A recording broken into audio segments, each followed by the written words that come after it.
ಇತ್ತೀಚಿನ ದಿನಗಳಲ್ಲಿ ನಾವು ಮೆಟ್ರೋದಲ್ಲೋ ಬಸ್ನಲ್ಲೋ ಪ್ರಯಾಣ ಮಾಡಬೇಕಾದ್ರೆ ನೋಡ್ತೀವಿ, ಎಲ್ಲರೂ ಕೂಡ ಅವರವರ ಮೊಬೈಲ್ನಲ್ಲಿ ಕಳೆದು ಹೋಗಿರ್ತಾರೆ. ಕಿವಿಗೊಂದು ಇಯರ್ಫೋನ್ ಹಾಕ್ಕೊಂಡಿರ್ತಾರೆ ಮತ್ತು ಮೊಬೈಲ್ನಿಂದ ಕಣ್ಣೆತ್ತಿ ಕೂಡ ನೋಡೋದಿಲ್ಲ. ಎಷ್ಟೋ ಜನರಿಗೆ ಅವರ ಸ್ಟಾಪ್ ಕೂಡ ಮಿಸ್ ಆಗಿಬಿಡತ್ತೆ. ಇಂಥ ಸಮಯದಲ್ಲಿ ನಾವು ಯಾರನ್ನಾದರೂ ಮಾತಾಡ್ಸೋದು ಹೇಗೆ, ಹೊಸ ಪರಿಚಯಗಳನ್ನು ಮಾಡ್ಕೊಳ್ಳೋದು ಹೇಗೆ ಅಲ್ವಾ?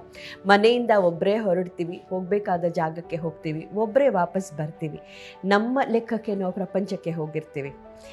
ಇಂಥ ಪ್ರಪಂಚದ ನಡುವೆ ಆಗೀಗ ಒಂದಿಬ್ಬರನ್ನಾದರೂ ಮಾತನಾಡಿಸೋ ಪ್ರಯತ್ನ ನಾವು ಮಾಡಬೇಕು. ಮೆಟ್ರೋ ಸ್ಟೇಷನಲ್ಲಿರುವಂಥ ಸೆಕ್ಯೂರಿಟಿ ಗಾರ್ಡ್ಸ್ ಆಗಬಹುದು, ಅಲ್ಲಿ ಚೆಕಿಂಗ್ ಮಾಡೋರ್ಗಾಗ್ಬೋದು, ಒಂದು ಗುಡ್ ಮಾರ್ನಿಂಗ್ ಹೇಳೋದು ಅಥವಾ ಚೆನ್ನಾಗಿದ್ದೀರಾ, ತಿಂಡಿ ಆಯಿತಾ, ಕಾಫಿ ಆಯಿತಾ ಅಂತ ಒಂದು ನಗುಮುಗದಲ್ಲಿ ಕೇಳೋದು ನಿಜಕ್ಕೂ ಎಂಥ ಡಿಫ್ರೆನ್ಸ್ ಆಗುತ್ತೆ ಗೊತ್ತಾ? ಅವರಿಗೆ ಖುಷಿ ಆಗುತ್ತೆ ನಮ್ಮನ್ನು ಯಾರೋ ಒಬ್ಬರು ಮಾತಾಡ್ಸೋಕ್ಕಿದ್ದಾರಲ್ಲ ಅಂತ.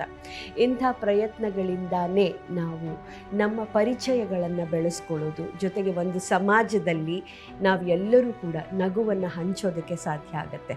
ಮೊಬೈಲ್, ಇಯರ್ಫೋನ್ ಅಥವಾ ಅದರೊಳಗಿನ ವಿಷಯಗಳು ಸದಾ ಇದ್ದಿದ್ದೆ. ನಿಜವಾದ ಮನುಷ್ಯರ ಜೊತೆ ಮಾತಾಡೋಣ, ಒಂದಿಷ್ಟು ನಗುವನ್ನು ಹಂಚ್ಕೊಳ್ಳೋಣ.